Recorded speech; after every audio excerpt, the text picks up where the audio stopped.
qui peut se traiter avec le même cérémonial qu'un grand vin, Alain Ducasse le démontre.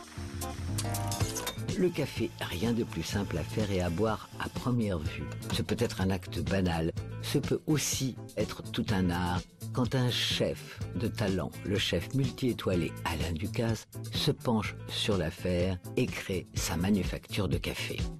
Avec son équipe, il source le produit en direct des producteurs du monde entier et torréfie les grains au cœur de Paris. C'est là, dans le 12e arrondissement, que nous retrouvons le chef qui nous rappelle que le café n'est pas qu'une simple boisson. D'abord parce que le café, c'est le point final d'un repas, que ce soit un déjeuner ou un dîner, et c'est aussi le début d'une journée. Puis c'est aussi une destination pour causer, pour échanger, pour partager autour d'un café. Je trouve qu'on n'était pas très bon chez nous, comme ailleurs. J'étais pas très séduit. Et j'ai trouvé qu'il y avait quelques groupes mondiaux qui avaient pris le dessus du marché sans faire de différence. En tout cas, sans l'aspérité que je souhaitais, c'est-à-dire proposer quelque chose qui n'est pas commun. On va essayer d'extraire ce que la nature nous a donné et de le présenter avec son aspérité, ses caractéristiques, en les préservant et non pas en essayant de les transformer. Il décide alors de faire appel à l'un des meilleurs torréfacteurs au monde, Veda Veeraswamy, afin de tester de nouveaux cafés et de les inclure ou non à la carte. Donc l'idée c'est de prendre un maximum d'informations avant la torréfaction, pendant la torréfaction et ensuite avant l'extraction. Dans toute la préparation, on va regarder à toutes les étapes quelles sont les qualités, les différentes qualités que le café va pouvoir exprimer. 2 règles d'or. La première, faire la dégustation à plusieurs, et la seconde, ne rien dire pour ne pas influencer les autres. Autre élément indispensable, la cuillère de cupping, qui sert à faire ce geste et ce bruit. Et voilà, l'idée c'est de diffuser partout dans le palais le café pour avoir vraiment une idée de l'aromatique, de la texture, du corps, des saveurs, du sucre, de l'acidité. Une fois le café validé, c'est le temps de la torréfaction. On commence par sélectionner les grains, puis on prend en considération plusieurs paramètres. Qu'est-ce que recherche exactement le torréfacteur? Quel type de goût il va vouloir? Est-ce qu'il va torréfier d'abord pour de l'expresso, pour du filtre? Mais avant de penser à arriver à ce résultat final, il va devoir prendre en considération d'autres paramètres qui sont le taux d'humidité, la densité. Et une fois qu'on a tous ces paramètres-là, je vais retravailler sur un nouveau plan de torréfaction pour savoir exactement à quelle température je veux pouvoir commencer ma torréfaction. Pour ce faire, de nouvelles technologies interviennent parce que chaque café a son propre profil de torréfaction.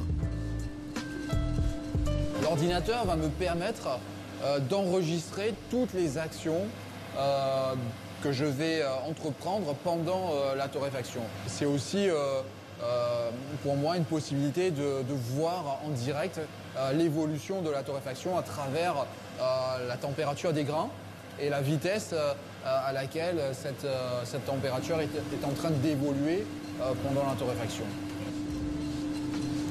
On peut jouer sur la température, sur la quantité d'air, la vitesse de l'air. Évidemment, on va jouer sur le café.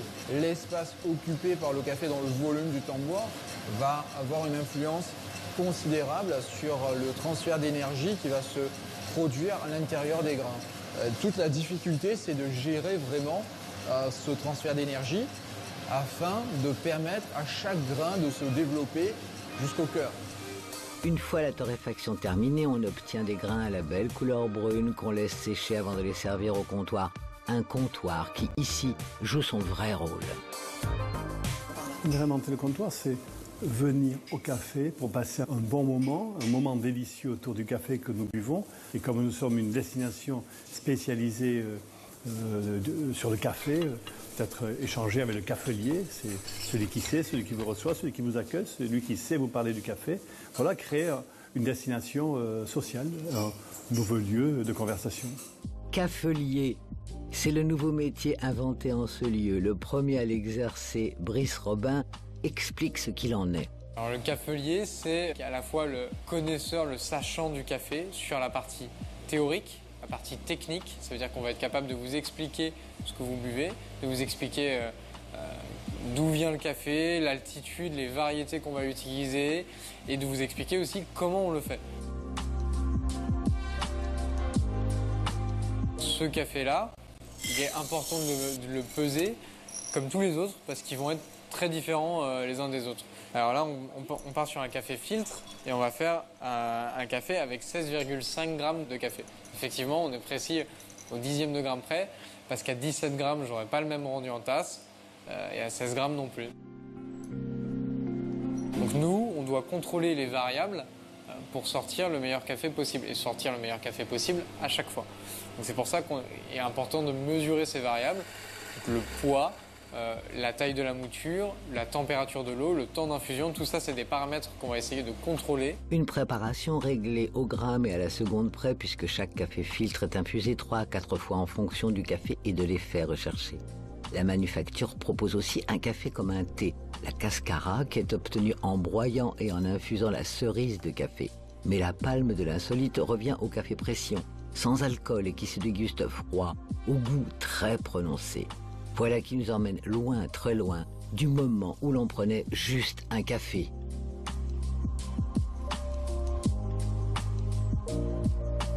Juste un café, mais un café juste.